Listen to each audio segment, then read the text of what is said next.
What's up, everyone? Welcome. Today we're talking about Typhoon Wipha, a devastating storm that struck East and Southeast Asia in July 2025, leaving a trail of devastation from southern China to northern Vietnam and beyond. With winds over 100 miles per hour, torrential rains, and the devastation it left on communities, the storm reminded us of the immense power of nature.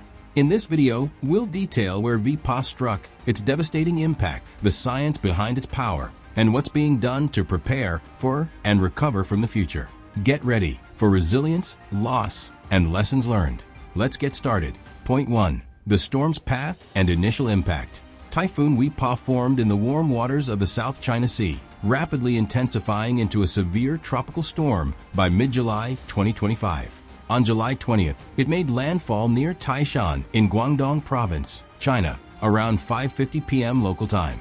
At its peak, coastal gusts hit nearly 99 miles per hour, with some areas reporting bursts up to 104 miles per hour. The storm's arrival was no surprise. Meteorologists have been tracking it for days, but its sheer size and intensity caught many off guard. In Hong Kong, the observatory issued its highest typhoon warning signal, a rare and serious alert that stayed active for nearly 7 hours. Winds averaging 87 miles per hour battered the city, shattering windows, tearing down signs, and scattering debris across streets. Over 24 people were injured, thankfully with no fatalities reported, but hospitals remained on high alert. Air travel ground to a halt, with over 400 flights canceled or delayed at Hong Kong International Airport and nearby hubs in Shenzhen, Zhuhai, and Macau. Thousands of travelers were stranded, and the ripple effects were felt across the region. As Wipha pushed inland, it dumped over 4 inches of rain in just a few hours across western Guangdong. Drainage systems couldn't keep up, leaving roads submerged and neighborhoods cut off. Authorities, anticipating flash floods and landslides, evacuated nearly 700,000 people from coastal areas and flood-prone zones to safer shelters. Schools, ports, and factories shut down, and major infrastructure like the Hong Kong-Zhuhai-Macau Bridge and Shenzhen-Zhongshan Link were closed for safety. Over 500 fishing vessels were recalled to port, and offshore oil and gas crews were evacuated as a precaution.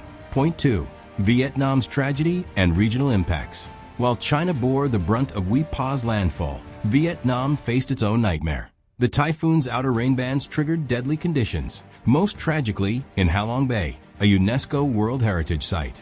Around midday on July 20th, a tourist boat capsized in rough seas, claiming at least 36 lives. Several others remain missing, with search and rescue teams battling high waves and strong currents to find survivors. This disaster has left communities grieving and raised questions about safety protocols for tourism in extreme weather. Northern Vietnam wasn't spared either. Provinces like Quang Ninh, Hai Phong, and Thanh Hoa faced forecasts of up to 19 inches of rain. Flood and landslide alerts were issued, schools and offices closed, and ferry services were suspended. Tens of thousands of fishing boats were ordered back to port, and flights to Hanoi and other regional airports were disrupted. Emergency teams worked tirelessly, delivering food, water, and medical supplies to isolated communities, while volunteers reinforced riverbanks to stem the flooding. But Wipha's reach extended far beyond China and Vietnam. In the Philippines, the storm's massive circulation intensified the southwest monsoon, dumping heavy rain across Luzon and central regions.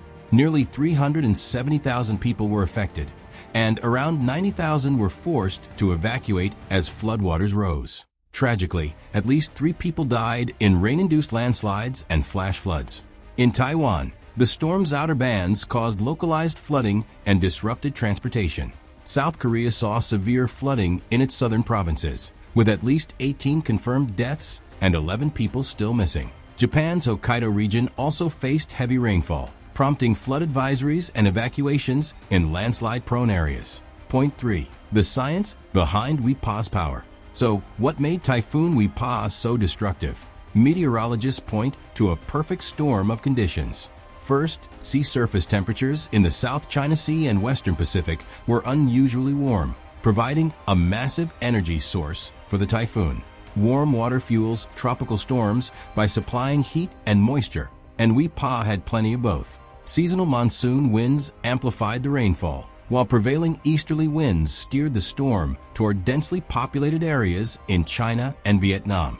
Wipha wasn't just powerful, it was massive. Its rain bands stretched hundreds of miles, bringing flooding and landslides far from its center. Experts note that storms like this are becoming more frequent and intense in the region. Rising sea surface temperatures, driven by climate change, are giving tropical systems more energy to grow and sustain destructive winds even after landfall. Changes in atmospheric circulation patterns are also keeping typhoons closer to coastlines, increasing the risk of prolonged flooding and infrastructure damage in places like Guangdong, Fujian, and Hainan. This trend isn't new. Meteorological data shows that southern China has seen stronger and more frequent typhoons in recent years. Storms are lingering longer over land, dumping more rain and causing widespread disruption. For communities, this means preparing for not just the initial impact, but also the long tail of recovery. Point 4. Recovery efforts and lessons learned. As Typhoon Wipha weakened and moved inland, its aftermath left millions grappling with the consequences. In southern China, emergency teams worked through the night to clear fallen trees, restore power, and reopen roads. In Vietnam, the search for missing passengers in Halong Bay continued, with communities rallying to support affected families. Across the region, flooded streets, damaged homes, and disrupted infrastructure remain major challenges. Governments and organizations are stepping up. In China, provincial authorities are distributing aid and rebuilding damaged infrastructure. In Vietnam, emergency services are prioritizing food, water, and medical support for isolated areas. International aid groups are also mobilizing to assist with recovery, especially in hard-hit rural communities. But the bigger question is, how can the region prepare for the next storm? Wipha has underscored the need for resilient infrastructure. Think stronger drainage systems, reinforced buildings, and better early warning systems. Timely evacuations saved countless lives, but the tragedy in Halong Bay highlights gaps in safety protocols for tourism and maritime activities. Investment in accurate forecasting and real-time communication is critical to keeping people safe. Climate experts are also calling for long-term action. Rising sea temperatures and changing weather patterns mean typhoons like Wipha could become the norm, not the exception.